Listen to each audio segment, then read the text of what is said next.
अगर आप स्पेस में इंटरेस्टेड हैं तो आपने कभी ना कभी बीटल जूस का नाम तो जरूर सुना होगा, क्योंकि बीटल जूस एक ऐसा रेड जायंट है, रेड सुपर जायंट है जो हमारे सोलर सिस्टम में एग्जिस्ट करता है एंड ये सबसे brightest star in the night sky होता है। अब बीटल जूस जो है वो हमसे 650 से 700 लाइट ईयर्स अवे है, विच मीन्स कि हम 650 साल पुराने बीटल जूस को अभी देख रहे हैं अपने सामने। अब ये बात आप ध्यान से एक जगह रखिएगा, क्योंकि अब जो मैं बताने जा रहा हूं वो जब इससे कनेक्ट होगा तो आपका भी दिमाग हिल जाएगा। तो बेसिकली जो बीटल जूस है वो हमारे सन से 1000 गुना बड़ा है, यानी around 750 million suns Betelgeuse के अंदर समा सकते हैं। तो इसका मतलब यह है कि ये जो रेड सुपर जायंट है ये अपने स्टार के लाइफ साइकिल के 5th स्टेज में है। एंड एक स्टार के टोटल 6 ही स्टेजेस होते हैं लाइफ के, एंड इस 5th स्टेज के बाद ये जो स्टार है, इतना बड़ा स्टार, ये सुपरनोवा हो जाएगा, विच मीन्स ये पूरी तरीके से तबाह हो जाएगा। इसके बाद या तो ये एक व्हाइट ड्वार्फ बन सकता है या ब्लैक होल बन सकता है, एंड और भी चीजें हो सकती हैं, वो हम कभी और बात करेंगे।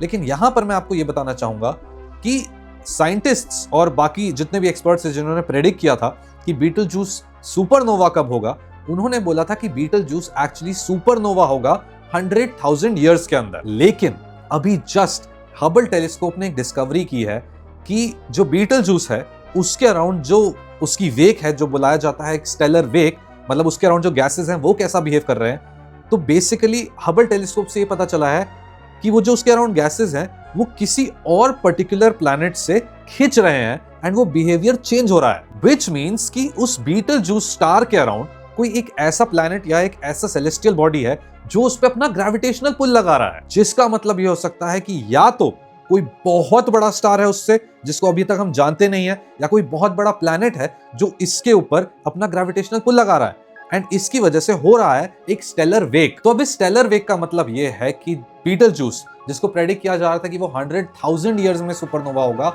वो अब टेंस ऑफ 100 ईयर्स में सुपरनोवा हो सकता है। एंड इसका मतलब ये है कि जैसा मैंने आपको बताया था कि 650 ईयर्स पुराना बीटल जूस हम अभी देख रहे हैं, एंड टेंस ऑफ 100 ईयर्स मतलब 1 से 1000 ईयर्स के बीच में सुपरनोवा हो सकता है, विच मीन्स कि बीटल जूस ऑलरेडी सुपरनोवा हो चुका होगा, एंड अब हम शायद in the next 100 something years उसको देखने वाले होंगे, उस सुपरनोवा को देखने वाले होंगे। तो कहीं ना कहीं या तो हमारे लाइफ टाइम में या ह्यूमंस के लाइफ टाइम में तो पक्का सुपरनोवा होने वाला है बीटल जूस।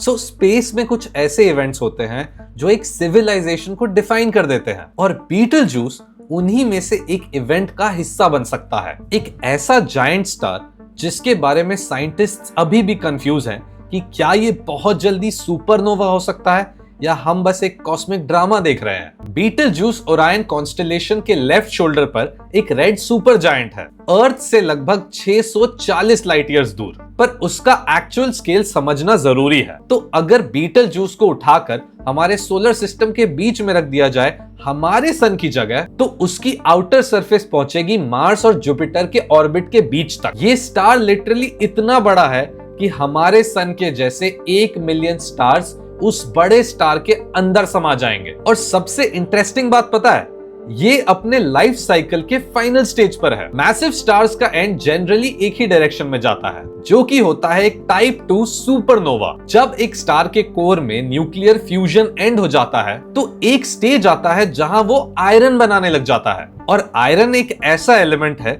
जिससे एनर्जी बन नहीं सकती, सिर्फ एब्जॉर्ब हो सकती है। तो इसी वजह से स्टार का कोर कोलैप्स करना शुरू हो जाता है, ग्रेविटी के नीचे फोल्ड हो जाता है, और फिर एक वायलेंट शॉक वेव पूरे स्टार को अंदर से ही फाड़ देता है। इस सिंगल ब्लास्ट की power billions of nuclear bombs के बराबर होती है। अब ये देखना है कि ये तीनों चीजें बीटल जूस के केस में रेलेवेंट क्यों हो रही हैं, क्योंकि 2019 और 2020 के बीच में बीटल जूस ने एक ऐसा बिहेवियर दिखाया जिसने पूरी एस्ट्रोनॉमी कम्युनिटी को शॉक कर दिया। एक ही सीजन के अंदर स्टार की ब्राइटनेस 40% से नीचे गिर गई, और इंटरनेट पर सवाल उठने लगा, is this the final collapse? Supernova incoming? Are we about to witness history? तो इसी पर रिएक्ट करते हुए साइंटिस्ट ने अर्जेंटली हबल और फिर बाद में JWST से रिसर्चेस किए। पता चला कि सरफेस टेम्परेचर ड्रॉप और एक डस्ट क्लाउड की वजह से स्टार डिम हुआ। मतलब ये एक एंड नहीं था,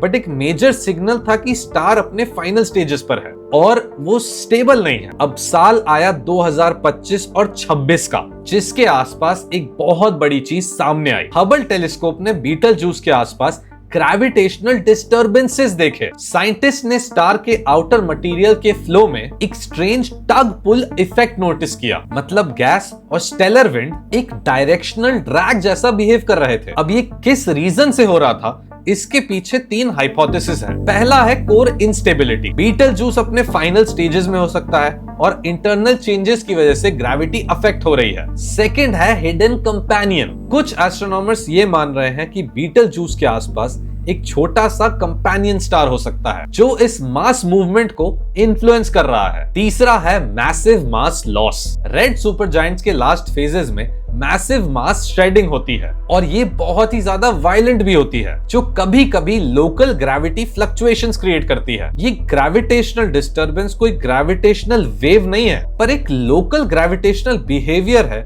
जिसका मतलब हो सकता है कि आसपास कुछ और भी है बीटलजूस के। और हिस्टोरिकली इस तरह का बिहेवियर सुपरनोवा से जस्ट पहले देखा जाता है। अब आता है सबसे बड़ा सवाल, अगर बीटलजूस जो नाइट स्काई का सबसे ब्राइटेस्ट स्टार है वो कल एक्सप्लोड हो जाए तो अर्थ पर क्या होगा? शॉकिंगली हम सेफ होंगे, क्योंकि 640 लाइट ईयर्स का डिस्टेंस रेडिएशन से प्रोटेक्ट करने के लिए बहुत ज्यादा है। पर जो देखने को मिलेगा वो बहुत ही ज्यादा अमेजिंग होगा। बीटलजूस दिन के टाइम भी विजिबल हो सकता है। नाइट स्काई में वो फुल मून जितना ब्राइट शाइन कर सकता है।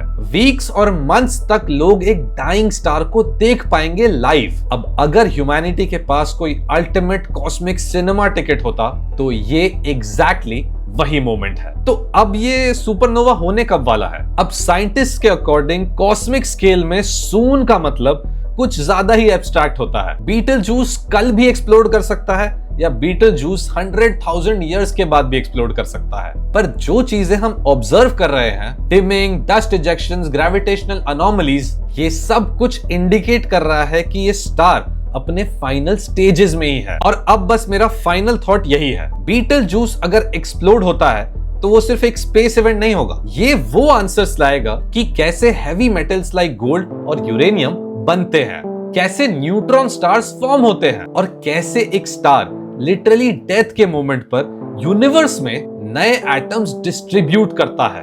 एटम्स जिससे planets, oceans and possibly life बनती है। तो फाइनली हम ये कह सकते हैं, we may not be alive when it happens, but if we are, then we'll witness one of the greatest cosmic shows ever in this universe.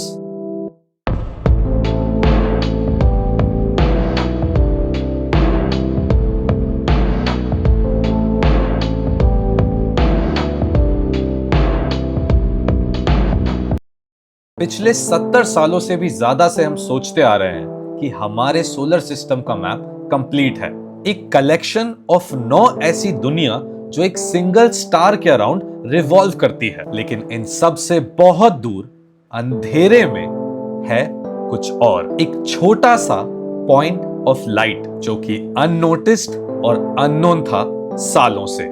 ये है एरिस।